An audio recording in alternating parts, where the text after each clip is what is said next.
What's up, y'all? We back at it with another episode of X-Men 97 Season 2. So we just got episode 8 just premiered. I believe there's 2 episodes left. The title of this one is called Dead Man's Hand. And of course we get introduced to Death, the Horseman of Apocalypse, which we all know to be Gambit. Now, I will say I really enjoyed this episode, but I feel like Death was short lived, if you ask me. And that's my only gripe when it comes to X Men '97. It's flawless. It's a perfect series, but it does have one issue, and the pacing is a little fast. And sometimes it works out for the best, and then sometimes it leaves me wanting more. And when it comes to Gambit as Death, I wanted more. I wanted him to last a few more episodes, but it seems as if it was a one and done, like one episode and it's over. But then again, I could be wrong. Maybe he might return just based off what we got in this episode. But we have this moment right here where the X Force comes to talk to the X Men and, asking for their help to try to find Gambit. You have it where Jubilee has this card and she shows it to Rogue saying like, yo, Gambit has been taken over by, by Apocalypse. Now, my one thing is when it comes to this scenario right here, how was they able to figure that out by just finding the card? I'm gonna be honest with y'all. If I would have just saw the card, even with everything the X-Men been through, I would have just been like, huh, someone must have been playing spades or something. You know what I'm saying? That's what I would have thought. But you have it where, they were able to figure out that Gambit is captured and turned to one of the Horsemen. They want to use Rogue to free Gambit the same way she was able to free Archangel.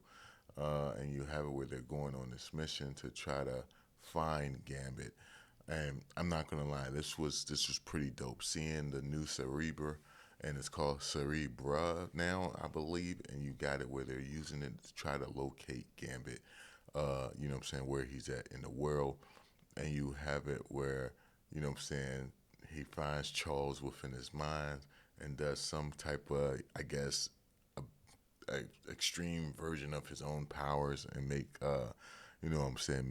Professor Xavier explode with out of his mind. That was a dope ass moment. I'm gonna be honest with that. That was dope as hell.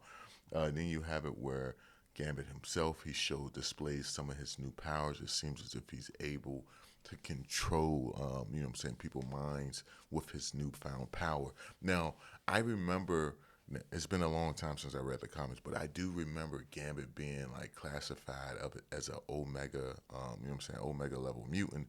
I remember Mr. Sinister did something to Gambit where he kind of like stopped his powers from being what they truly could be. Now, I'm not sure if this version of Gambit is on the same level as the version that Mr. Sinister, took away from him. I'm not really sure. I mean, some of y'all can let me know in the comments which version of Gambit is the strongest. But yeah, because of this newfound power, he's able to take over people, use his cars to infect them and corrupt them. And I ain't gonna lie, the shit kind of clean how he's utilizing his powers, and all the cars he got says death. That shit just, it's crazy. I mean, I guess it makes sense because they're being overtaken by death. They no longer are what they once were. So in a sense, they are dying. Well, they are dead. I think that was pretty dope. But you got it where the X Force as well as the X Men teamed up together. You got this little moment with Scott, Jean, and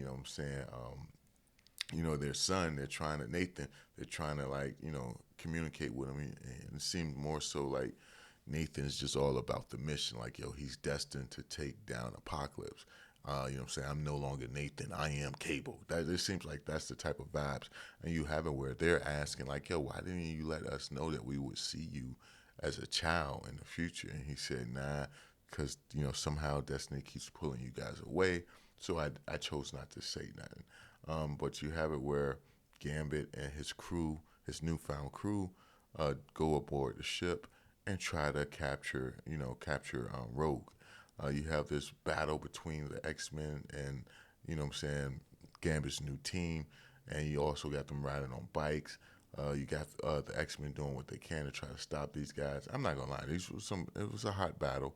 It was a hot battle, and then you have it where Gambit walks up to Rogue and shows her that he's immune to her ability to drain their powers, drain their powers and pretty much hurt their essence.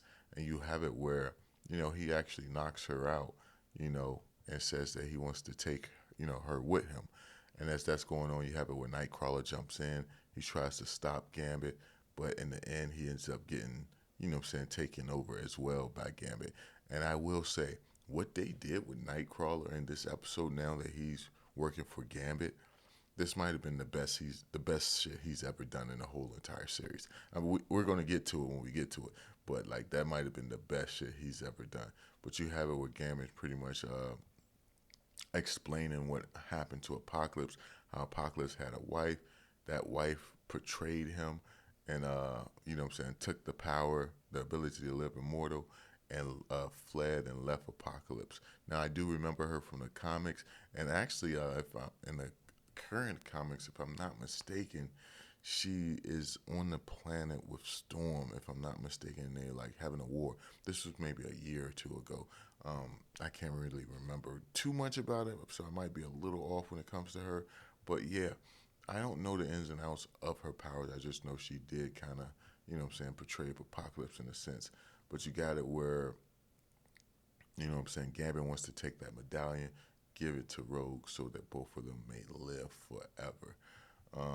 And so they do summon this lady. They summon her from where she was hiding. And you have it where Gambit and his team are going to actually try to take the medallion from her, given to her by Apocalypse, to live forever. So Rogue can live forever, which was pretty hot. I mean, just seeing how strong Gambit has become and like how she's trying to attack Gambit, but Gambit ends up like piercing her. And it makes me wonder if that was truly her, if that was really her. Because I feel like Gambit was able to find her, and if she was there this whole time, why wouldn't Apocalypse go after her? I'm very curious about that. But anyway, you got it where she turns to dust and fade away. Gambit hands the piece to, well, he's about to use it on Rogue, but then that's when the Xmen shows up. I want to say Gambit used it right away, if I'm remembering, correctly. And you have this amazing battle between the Xmen. But look how your boy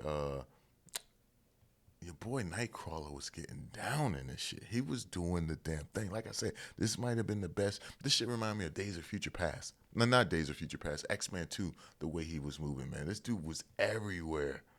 Like, look at this shit. This dude, this dude is whooping everybody ass. Like this, I'm, this would make, if you wasn't a Nightcrawler fan, you'd damn sure be a Nightcrawler fan after watching this episode. Just the way he was moving. Like this dude is taking down everybody, yo. Everybody. Like seeing him fight like this, teleporting people in the air, making them fall, I can understand why he was able to beat Exodus in the previous episode because this man is moving. In fact, it looked like he took it easy on Exodus. This man is moving, son. But you have it where Professor Xavier, he goes into the mind of Gambit, and they have like this little, this battle among the two of them where Xavier is fighting against Gambit, trying to free him, and then you find out that Apocalypse is still there. Apocalypse is within, Gambit's mind. We were led to believe that Gambit killed Apocalypse, but it seems as if he's hiding, waiting for his moment to resurface. And then you have it where even Charles is about to be absorbed by Apocalypse, but a hand reaches out to him, and it turns out to be Rogue, who comes and she like saves, she saves Gambit, and they imprison Apocalypse's mind within Gambit's body, well, within Gambit's mind. And you have this situation where, you know, you have this situation where Gambit is free, but they don't know for how long because Apocalypse will try to take over at some point in time. And then we have the end episode where X Factor comes to the X Force and tell them that they want to work together for a similar mission, I guess the same goal. And that's how the episode ends. But all in all, really great episode. I will say one of the better episodes of this season But I'm curious to hear y'all thoughts on this one. Let me know down below. And I'll catch y'all in the next one, man. Peace.